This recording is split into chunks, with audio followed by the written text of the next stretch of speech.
Bizdəki ateistlər mizoteistlərdir. Bu yüksəlir. Hə. Və buradakı ateisti danışanda görürsən içində bir nifrət var. Əgər bir varlıq yoxdursa, o varlıqla mübarizə aparmağın nə mənası var? Zevslə mübarizə aparan hansısa bir inanc görməliyik. Ona görə ki, Zevs yoxdur da, bu Olimp allahları, bunlar hamısı mifologiyadır. Əgər o deyilən tanrı doğrudan da mifologiyadırsa, səmavi dinlərin təqdim elədiyi yaradıcı qüvvə doğrudan da yoxdursa, sən rahat olmalısan. Ona görə o mübarizə aparan ateistlər əslində mizoteistlərdir. Sən birinə nifrət edirsənsə, öncə bir obyekt olmalıdır ki, sən onunla mübarizə aparasan. Deməli, sən o varlığın olduğunu sən qəbul edirsən. Bəzən də deyəcəklər ki, yox, mən ona görə bunlarla mübarizə aparıram ki, bütün şərlərin kökü budur. Cəmiyyətdə olan problemlərin kökü budur. Yəni, düşüncə cəmiyyətə təsir edir. Cəmiyyətə təsir edir, ona görə mübarizə aparıram. Onda sən yenə də Tanrı ilə mübarizə aparmalı deyilsən. Tanrıya nifrət bu absurd bir şeydir, sənin inancına görə. Sən nə ilə mübarizə aparmalısan? Cəmiyyətdə olan problemlərlə. Və cəmiyyətdə olan problemlər ola bilsin xurafatdan qaynaqlansın, ola bilsin təhsilsizlikdən qaynaqlansın, səhiyyə problemindən qaynaqlansın. Ümumi kontekstdə sən mübarizə aparmalısan. Digər tərəfdən də, yəni sən sırf Tanrıya yüklənə bilməzsən. Sən mübarizə aparırsan xurafatlarla. Sağlam düşüncəli hər kəs xurafatla mübarizə aparır. Biz də xurafatla mübarizə aparırıq. İlahiyyatçı da, psixoloq da,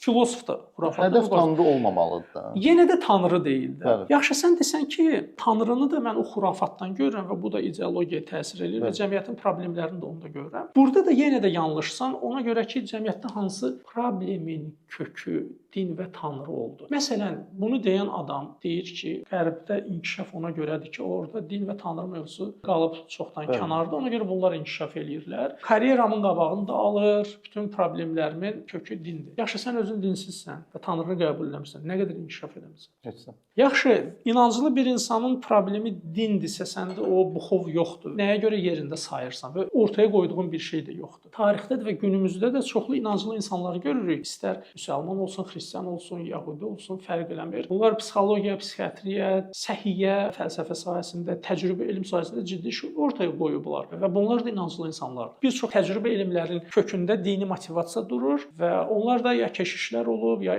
inanclı təcrübə elmin alimləri olub.